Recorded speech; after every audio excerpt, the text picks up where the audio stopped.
Mais uma vez, boa tarde e bem-vindos ao Festival Bom para Portugal.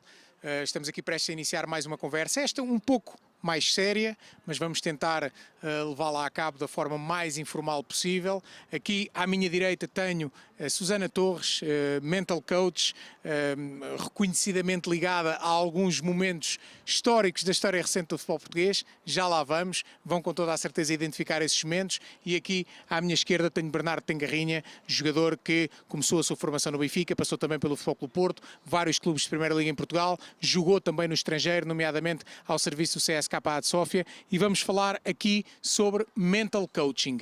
Como é que o coaching pode definitivamente acrescentar qualidade, acrescentar valor, ser no fundo mais um jogador em campo, e como é que em Portugal estamos neste momento em relação ao mental coaching. Eu vou começar aqui à direita pela Susana. Antes de mais, para as pessoas identificarem imediatamente estes momentos de que eu estava a falar, Susana, 5 anos depois, ainda todos nos lembramos daquele grande gol do Éder frente à França que nos deu o Campeonato da Europa. Recorde-nos um pouco o trabalho que foi feito com o Éder. Olá, Rui, obrigada pelo convite para estar aqui. Eu diria que daqui a 50 anos toda a gente vai recordar e daqui a 500 ainda há de haver alguém que vai ler isto em algum lado. Sem dúvida, sem dúvida. Bom, aquele momento foi um momento, se calhar, inesquecível para todos nós. É daqueles momentos que, quando perguntarem onde é que tu estavas no dia tal, do tal às X horas, toda a gente vai saber onde é que estava. Foi um trabalho que começou a ser desenvolvido muito antes, em 2014, que culminou precisamente aí com o europeu.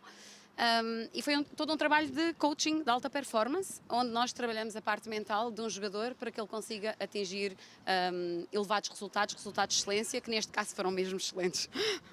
Neste caso, foi assumido publicamente pelo Éder, deu origem inclusive a um livro que ambos lançaram. Nem todos os casos são do conhecimento público, mas este caso foi muito mediatizado. Há um antes e um depois do coaching em Portugal em relação a esse momento? Eu acredito que sim, aliás, depois do europeu, muitos coaches me ligaram a dizer obrigado, Susana. Antigamente andávamos aqui a convencer as pessoas que isto não era banha da cobra e agora, de repente, as pessoas entram pela porta, toda a gente quer saber isto, o que é, o que pode fazer com isto. Enfim, houve todo um boom. E eu acho que uma credibilização do coaching em Portugal depois do europeu, e eu fico muito contente por ter tido esse efeito.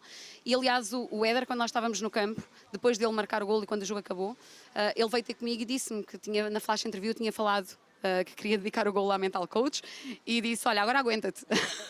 E eu disse, como assim, Éder, estás maluco? E agora o que vai acontecer? E ele disse, olha, pelo menos lê o lado positivo disto, agora toda a gente vai saber o que é este trabalho, vai ter curiosidade sobre este trabalho, vai perceber o impacto que este trabalho tem na performance de um jogador, e tu estás a ajudar imensas pessoas só pelo facto das pessoas saberem que isto existe. E este foi o propósito também com que ele disse aquilo, e é um propósito bonito. E por isso eu acredito que foi um excelente trabalho e realmente o facto das pessoas começarem a ter muita curiosidade e perceber como é que eu posso usar o coaching e o coaching de alta performance para ter melhores resultados, fez com que as pessoas todas se interessassem e que o coaching explodisse em Portugal, de certa forma. Já vamos saber um pouco mais em concreto do que é que estamos efetivamente aqui a falar. A terminologia, o termo coaching já está inserido na nossa sociedade, mas muita gente ainda tem certamente muitas dúvidas acerca do que é que estamos a falar em concreto. Bernardo, no teu tempo de jogador e até de treinador, tu foste treinador no Vitória de Setúbal, mas já lá vamos, no teu tempo de jogador não havia nada disto. Sentiste falta, se calhar, de um apoio desta dimensão? Boa tarde. Sim. Na altura que ainda jogava não se falava tanto ainda de mental coaching, mas acredito que não só para os jogadores estrangeiros que venham, neste caso para Portugal, seja importante, mas no geral o jogador tem sempre problemas familiares e esta ajuda acho que é extremamente importante, porque um jogador não estando bem psicologicamente dentro de campo nunca vai render o que se espera dele. Portanto, acho que este trabalho neste momento acaba por ser fundamental e como se sabe, nas principais ligas europeias já se trabalha muito. Portanto, acho que é o próximo passo do futebol português, acho que é introduzir este método que eu acho que é muito importante. Falavas da necessidade desse apoio para os jogadores que chegam a Portugal e que se confrontam com uma nova realidade, um novo país, uma nova cultura, outra língua, outro clima, alimentação, tudo e mais alguma coisa. Tu tens legitimidade para falar sobre isso porque tu foste para a Bulgária, uma realidade completamente diferente da nossa. Sentiste falta de um apoio específico no momento em que mudaste de país para jogar futebol? Senti falta porque o CSKA naquela altura também não tinha a estrutura de apoio que os jogadores precisavam. Eu fui sozinho, a minha filha tinha acabado de nascer, estar longe da família toda 6 meses não era fácil. Com o apoio destes, se calhar teria facilitado muito mais o meu trabalho.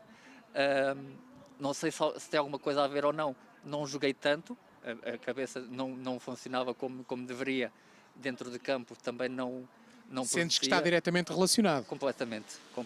Acho que esta é uma ajuda fundamental para que o jogador possa usufruir do seu jogo e criar o potencial para jogar melhor e sentir-se feliz. Vamos lá então concretizar aqui um pouco aquilo que estamos aqui a abordar, o mental coaching. Afinal de contas, em que é que consiste o mental coaching de alta performance? Porque é disso que estamos a falar. Exatamente. Há mental coaching noutras áreas, mas aqui estamos a falar de mental coaching orientado para a alta performance. De que é que estamos a falar em concreto? Estamos a falar de um trabalho que é feito com atletas, e não só com atletas, mas neste caso, falando aqui do desporto, ele é feito com atletas de topo, ou que ambicionam ser atletas de topo, e que aquilo que se pretende é que dentro dos contextos onde eles operam, onde eles estão, que sejam os melhores. E, portanto, há uma grande ambição quando um atleta quer fazer um trabalho de mental coaching de alta performance, porque a alta performance significa estar acima da média. Portanto, nós aquilo que trabalhamos é a diferenciação e a estratégia toda para nos diferenciarmos, seja por marcar mais golos, seja por ser um dos jogadores principais da equipa, seja por ajudar a equipa a ganhar um campeonato ou eventualmente até a não descer, porque quando estamos numa primeira liga também há players que estão cá em baixo a lutar por coisas completamente diferentes. E, portanto, quando nós fazemos um trabalho de mental coaching, aquilo que vamos fazer é treinar a mente para a performance, optimizar determinadas áreas do cérebro para que a tomada de decisão, entre outras coisas, foco, concentração, possam estar disponíveis ou mais disponíveis do que normalmente estão, sem ser, de certa forma, atrapalhado este trabalho, não é? Influenciado ou haver interferências de outras situações que nada têm a ver com aquilo que se pretende naquele momento para efeitos de performance ou para efeitos de performance, mas que eventualmente atrapalham isso, e nós retiramos isso do caminho. É quase como retirar as pedras do caminho para poder ter a máxima performance possível em toda uma estratégia para chegar ao topo. Ou seja, vamos olhar agora para a Seleção Nacional. Certo. Partiu hoje para a Hungria para disputar o Campeonato da Europa. O Mr. Fernando Santos é o líder daquela equipe técnica. Há o preparador físico, o fisioterapeuta, os treinadores adjuntos, toda a gente a trabalhar o corpo, as componentes física, técnica, tática, e depois é preciso que alguém trabalhe o cérebro. Já o Johan Cruyff costumava dizer que o músculo mais importante de um jogador de futebol é o cérebro. Exatamente. Tenho a certeza que a Susana concorda. Concordo. Não querendo que revele aqui segredos do seu trabalho, o que é que a Susana faz para puxar os cordelinhos nesse treino do cérebro? Bom, antes de mais é preciso dizer que o motivo pelo qual o músculo mais importante é o cérebro, não sendo o cérebro um músculo, mas é uma boa metáfora, uma boa explicação, é que tudo aquilo que nós fazemos com o nosso corpo parte de uma decisão tomada aqui. Portanto, não faz sentido nenhum eu estar fisicamente a dar carga, treino específico ao meu corpo, para que o meu corpo faça e se automatize a fazer determinada coisa, se eu depois pego aqui no comando e ele não funciona, não é? Isto é o software. Portanto, se houver vírus no software, efetivamente o resultado não vai aparecer da mesma maneira com todo o potencial que o jogador tem. Portanto, o que era importante fazer, onde é que o mental coach faria a diferença num trabalho como é um campeonato desta natureza? Bom, e fazendo alguns exercícios de optimização do cérebro, tem a ver com como é que nós colocamos o lado esquerdo do nosso cérebro e o lado direito, ou seja, a parte mais racional, a parte mais intuitiva e criativa, a funcionar em simultâneo, coisa que normalmente não acontece. Eu vou dar um exemplo. Um jogador, quando está com a bola nos pés a correr em direção à baliza, quando chega ali à entrada da área, tem que tomar uma decisão. E a decisão é ou remata, ou procura alguém para passar a bola e faz uma assistência, enfim, ele tem que tomar ali uma decisão. O que é que eu faço com a bola? E normalmente, um jogador corre e quando tem que fazer tomar a decisão, abranda o movimento para poder pensar. Nós até utilizamos esta expressão de vamos lá parar para pensar. Exatamente. Isto em movimento fica mais difícil, Mas não é? em futebol não se pode parar para pensar. A decisão tem que ser tomada num curto espaço de tempo. é milésimas de segundo. E para que eu consiga tomar boas decisões em milésimas de segundo, o meu cérebro tem que estar totalmente optimizado. Não pode ter lixo, não pode ter nada a impedir que esta performance mental possa sair. Para que a informação que vem do lado esquerdo passe para o lado direito, que é o lado que movimenta toda a parte motora, rapidamente, quase que em simultâneo. Eu pensei e fiz automaticamente. Quando isto não acontece, nós estamos a assistir ao jogo e vemos que há uma hesitação em campo. E a bola não sai logo dos pés do jogador e a decisão não é tomada de imediato. E quando isto acontece, às vezes tem efeitos, não é? Que entretanto já chegou um defesa, entretanto já foi tarde, já perdeu o foco e já mandou a bola para um sítio onde não era para mandar. Enfim, há todo um resultado que já não acontece porque a decisão não foi a melhor decisão e não foi tomada em tempo útil.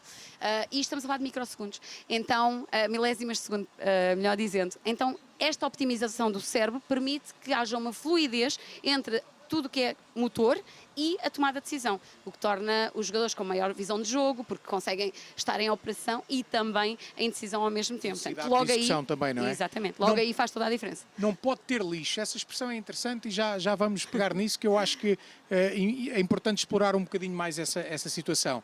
Bernardo, isto que a Susana acaba aqui de partilhar connosco, recordas-te nos teus tempos de jogador de lidar com este tipo de situação? Epá, eu não estou bem, há pouco falavas da tua situação na Bulgária, mas não estou bem psicologicamente, há algo em casa que me está a preocupar, ou a minha relação com os meus companheiros de equipa neste momento não é a melhor, ou sinto que o treinador não acredita em mim.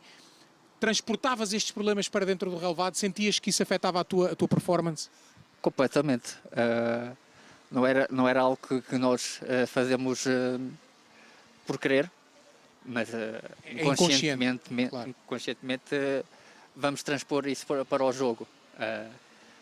Mesmo as lesões, quando nós estamos num bom momento de forma, acontece uma lesão, vimos abaixo. E depois, para retomarmos o patamar que estávamos, se calhar uma ajuda vem sempre a calhar e passo a passo que com esta ajuda, se calhar vai mais rápido. Portanto, isto acaba por ser fundamental no futebol de hoje em dia, e o que a Susana estava a dizer é absolutamente verdade, porque o futebol mudou muito nos últimos anos. Temos que pensar muito mais rápido, e para isso temos que ter a cabeça completamente limpa de todos os problemas, de tudo o que nos envolve à volta, mesmo a pressão do público, por vezes, e vemos nos últimos, penso que foi há 3 anos, o caso do André Gomes, que as pessoas pensam que têm uma vida de sonho e afinal não é bem assim. Portanto, esta ajuda, se calhar com o André Gomes, iria a resultar na perfeição. E essa é a tua experiência partilhada connosco como jogador, portanto reveste exatamente naquilo que estamos aqui a referir. Mas tu foste também treinador, nomeadamente camadas jovens do Vitória de Setúbal. Sentias como treinador que a presença deste tipo de trabalho podia ajudar-te a ser melhor treinador e a explorar melhor as capacidades dos teus jogadores? Sim, se nós tivéssemos este acompanhamento, principalmente na base, nos escalões mais jovens, acredito que os jogadores tivessem um crescimento mais... que fosse melhor. E portanto, nestes clubes chamados mais pequenos, que não têm a estrutura necessária, esta ajuda era principalmente para o último patamar antes da equipa principal, porque ainda é uma grande diferença passar do sub-23 para a equipa principal. Fazia com que o jogador crescesse mais rápido e tivesse a oportunidade mais rápido de representar a equipa principal e jogar na Primeira Liga. Sem dúvida. Há pouco falava do lixo e agora o Bernardo falava da necessidade de ter a cabeça limpa. Como é que se processa essa limpeza? Isto, há pouco falava no software, nós podemos chegar a um computador ou a um telemóvel, fazer reset ao sistema, apagar tudo o que está lá a mais e aquilo começa logo a funcionar muito melhor.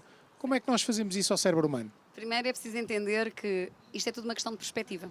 Todos nós temos uma experiência de vida e ela é criada dentro da nossa cabeça, de acordo com as nossas experiências e com a forma como nós interpretamos a informação. Então, uma equipa de futebol tem toda o mesmo treinador, está toda no mesmo clube, mas nem toda a gente vê as coisas da mesma maneira.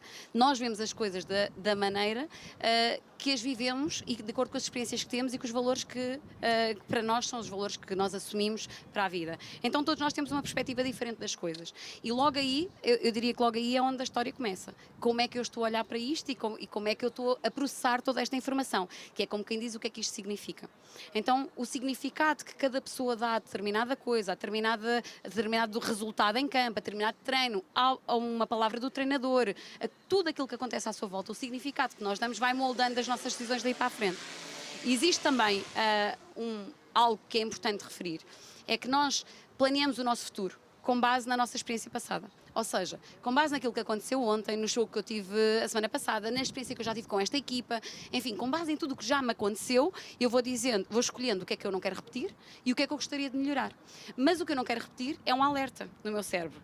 A amígdala do cérebro, nós temos uma na garganta e temos outra aqui no cérebro, a amígdala do cérebro vai reter esta informação, que são todas as experiências passadas que eu não quero voltar a repetir, nomeadamente nas lesões isto também acontece, não é? Toda a dor que eu não quero voltar a sentir, e é com base nessas experiências passadas que são trazidas para o consciente que eu vou programando todo o meu futuro e tudo aquilo que eu quero que aconteça. É por isso que nós crescemos devagarinho, não é? Passo a passo.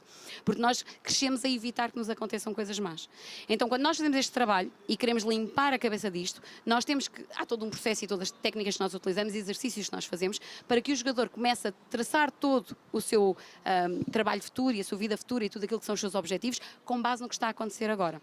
Desligando-se um bocadinho dessa parte anterior, não é? Da parte do passado. E por isso é que muitas vezes o crescimento acelerado do jogador Sim, ela é pode ser galopante prejudicial. normalmente. Não é? Quando queremos acelerar, fazer um jogador saltar uma etapa. Sim. Olha, este saltou já do primeiro ano júnior, vai já para os séniores. Sim. Se ele não for acompanhado e ele não entender os processos todos, porque ele pode saltá-los desde que ele os interiorize. Eu posso não ter que passar por eles, eu posso simplesmente interiorizar essa informação. Mas se esse trabalho não for feito, efetivamente depois temos maus resultados e temos um caso conhecido do jogador de seleção agora, que fez um salto gigante, não é? Que é o caso do Renato Sanches, faz um salto gigante sem estar minimamente preparado para ele. Quando vai do Benfica para o Bayern Munique. Exatamente. E sentiu-se o impacto desse crescimento meteórico sem sustentação. Sim, porque o que acontece na minha perspectiva neste caso é que há toda uma fantasia à volta disto, que é real, é uma fantasia no sentido em que estamos a viver um momento espetacular, que é após um europeu há todo um contrato fantástico a acontecer, só que não há preparação do atleta para todo este lado emocional, todo este lado de integração. Preparação mental.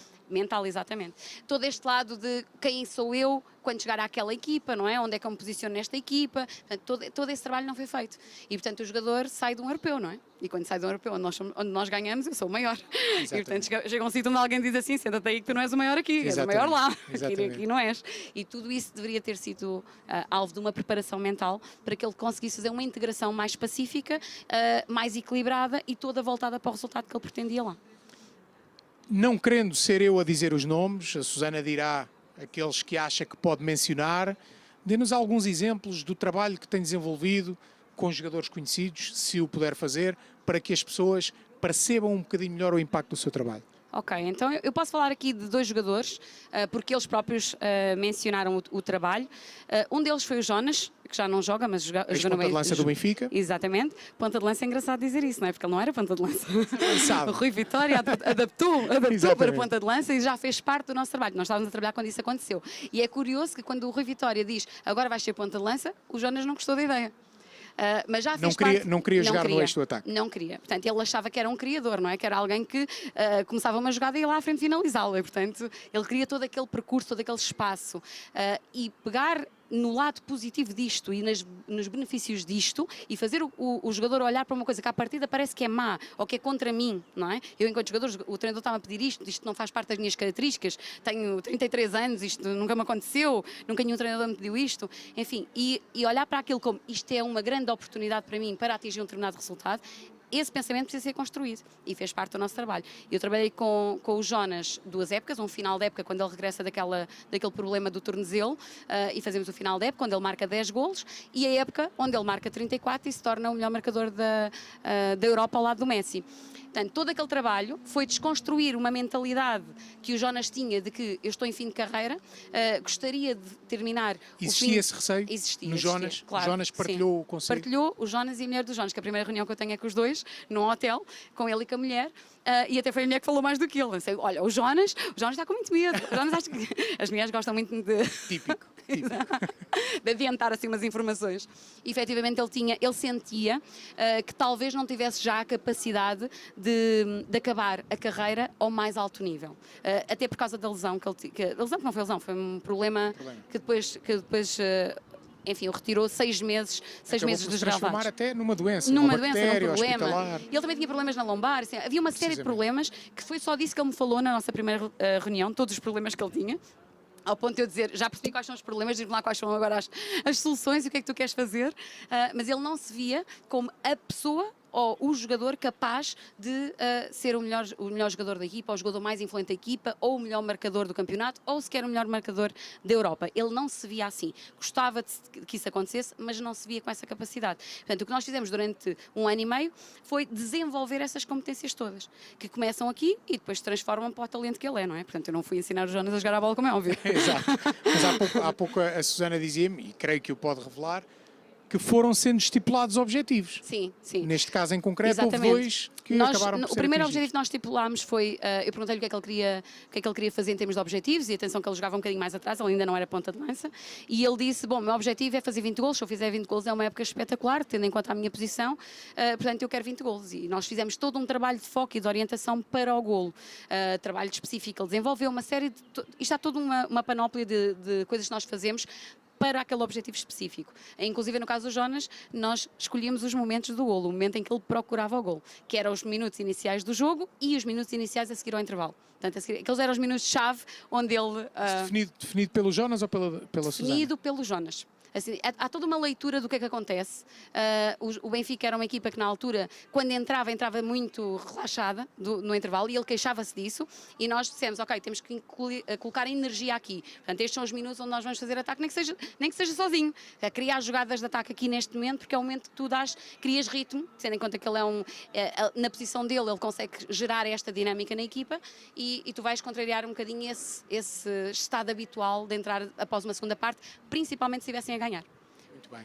Bernardo, como é que tu... Põe-te no lugar de um jogador. Imagina, estás num grupo de trabalho, 11 titulares, um plantel de 24 a 25 elementos, e de repente há um colega teu que diz, eu agora estou a ser acompanhado por um mental coach. Este exemplo que a Susana acaba de dar agora é excelente. No início das segundas partes, a equipa entrava um bocadinho amorfa e ele dizia, não, eu vou promover ações de ataque nem que vá sozinho. Tu, como jogador, como é que encararias isso? Ver um colega de equipa a tomar esta proatividade, a tomar esta iniciativa, como é que tu vias isso? Via de uma forma bastante positiva, porque... Não te deixavas intimidar por isso? Não, porque aliás, eu acho que o maior problema do mental coaching, da psicologia no futebol, é o jogador não querer mostrar as tais fragilidades. E esse, se calhar é por isto que ainda não é tão falado, porque o jogador não quer mostrar que se calhar está um bocadinho mais fraco do que o colega, e isso torna-se mais complicado fazer o trabalho da Susana. Mas, obviamente, tendo um colega a dizer que experimentou, que está a ter os resultados positivos, se calhar ia-me influenciar a procurar também esta ajuda. Portanto, acho que não me ia fazer a vê-lo como um problema, um adversário, mas sim tentar aproveitar também esta oportunidade. Isto é muito assim, não é, Susana? Aquilo verdade. que o Bernardo acaba de dizer do jogador, eu não lhe chamaria vergonha, mas tem se calhar algum receio de assumir fragilidades. Sem dúvida. Isto acontece? Acontece, quando há muitos jogadores que vêm ter comigo, todos eles vêm por recomendação. Portanto, vem o colega do lado a ter um determinado resultado e diz o que é que fizeste, e ele diz, trabalho com uma pessoa, diz-me lá quem é a pessoa, e eles chegam a mim. Portanto, eu não faço publicidade do meu trabalho, agora toda a gente também conhece, mas antigamente eu não fazia, trabalhava com 16 jogadores no momento em que trabalhei. Agora trabalha com quantos? Agora trabalho com 6. Portanto, agora trabalhamos mais qualidade, aquilo que nós dizíamos há bocadinho. Exatamente.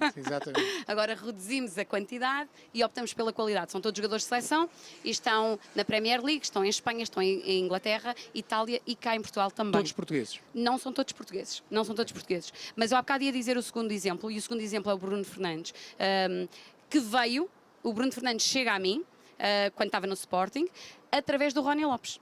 Também é um jogador que eu gosto imenso, brilhante, que trabalho com ele há imenso tempo. Lá está, mais um jogador que atinge uma época brilhante no Mónaco, quando o Leonardo Jardim o emprestava constantemente ao Lille, e ele disse: a única coisa que eu quero é ficar aqui. É uma grande pré-época para ficar aqui. Ele consegue, e nessa época passa metade da época toda em esforço, a sair ao intervalo, e na segunda metade da época marca 17 golos e faz 12 assistências. Portanto, há ali um pico completamente. Quando ele desbloqueia aquilo que o bloqueava, tem um pico de performance brutal, que é um jogador super talentoso.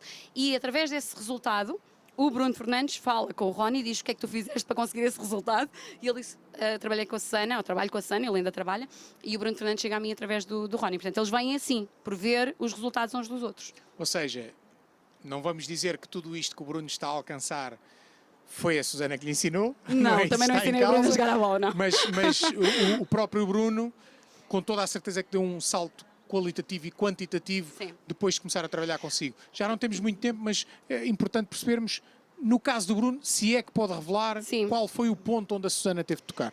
O Bruno regressa ao Sporting depois de ter saído por causa da questão do Alcochete. Precisamente. E leva com aquela pressão toda dos adeptos. E este foi o bloqueio. Ou seja, enquanto ele não conseguiu lidar com isto da melhor forma, de forma a que isto não o atrapalhasse, não é que ele não dormisse por causa disto, mas isto de certa forma atrapalhava. Ou seja, não lhe deixava meter cá fora todo o seu potencial. No momento em que ele retira isto do caminho, o potencial dispara. E depois, a partir daí, começámos a assistir ao Bruno que ele é, não é? Porque é um jogador super talentoso, com resultados incríveis, que merece todo o sucesso que está a ter. E a única coisa que eu fiz foi desbloquear, retirar do caminho aquilo que estava efetivamente a atrapalhar, limpar.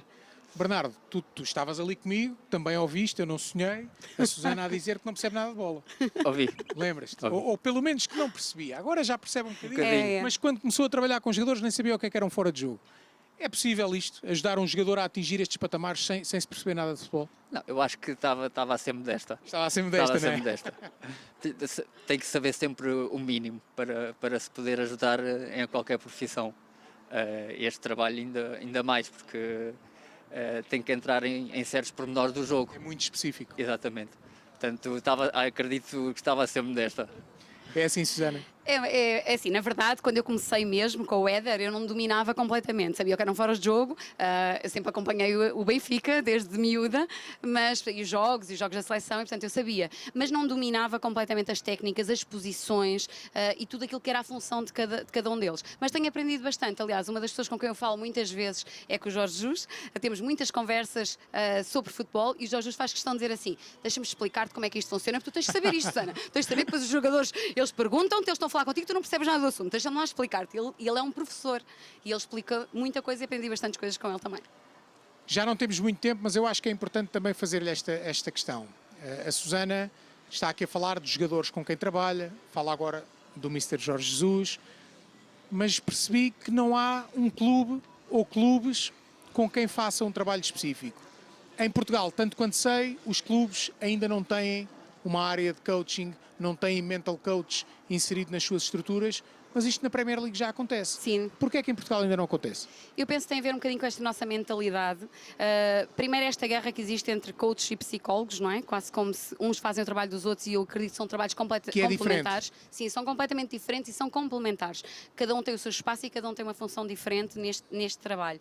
Portanto, eu acho que na verdade isto devia ser algo, ambos deveriam ser introduzidos aqui neste processo. O psicólogo tem um trabalho muito específico e o coach tem um trabalho muito específico. Um mais voltado para as questões do passado, outro mais voltado para as questões do futuro. Por isso eles complementam. A psicologia tenta resolver problemas do passado, Sim. O coaching tenta preparar para os do futuro. Exatamente. É isso? O coaching trabalha a performance para tudo que são objetivos e a psicologia tenta perceber o porquê de às vezes as coisas não estarem a conseguir ser processadas dentro daquilo que é o sistema mental do jogador. E, na verdade, eu já trabalhei com equipas em Portugal, através do Sérgio Conceição, com quem eu comecei a trabalhar em 2014. Na altura, quando comecei com o Éder, o Sérgio viu a mudança do Éder Oliveira e quis-me conhecer. E, Na portanto, Académica. não, na Académica não, no Braga. No Braga depois já. no Vitória de Guimarães, e o Sérgio já mandou os jogadores do Porto também, e portanto temos muito boa relação, somos amigos há muitos anos, é um treinador extraordinário também, que eu gosto muito, e ele já fez esse trabalho. E foi conhecido e foi público, e ele já falou muitas vezes sobre ele. E também já trabalhei no Feirense, antes do Feirense descer, o ano anterior, onde eles estavam também a 10 jogos do final do campeonato, e estavam para aí na linha d'água, né, para descer, e tinham jogos importantíssimos com Braga, Guimarães, Boa Vista, Porto, enfim, tudo que estava de meio da tabela para cima, e eles estavam para descer e chamaram-me e conseguiram se manter na Primeira Liga, só perderam 2 jogos e conseguiram se manter na Primeira Liga, com um trabalho também feito com os jogadores e com a equipa técnica também. Vamos ver se essa mentalidade muda. Vou deixar só que o Bernardo meta aqui a cereja no topo do bolo da nossa conversa. Bernardo, com jogadores fortes mentalmente, Portugal pode ou não pode ser campeão da Europa? Muito rápido, que estamos a terminar. Pode, claramente. Qualidade suficiente tem, precisa também um pouquinho de sorte, mas acredito claramente que Portugal pode sair daqui com o bicampeonato. E vamos todos acreditar. Muito obrigado ao Bernardo, muito obrigado à Obrigada. Susana. Obrigado. Nós estamos de volta mais logo para mais uma conversa. Boa tarde.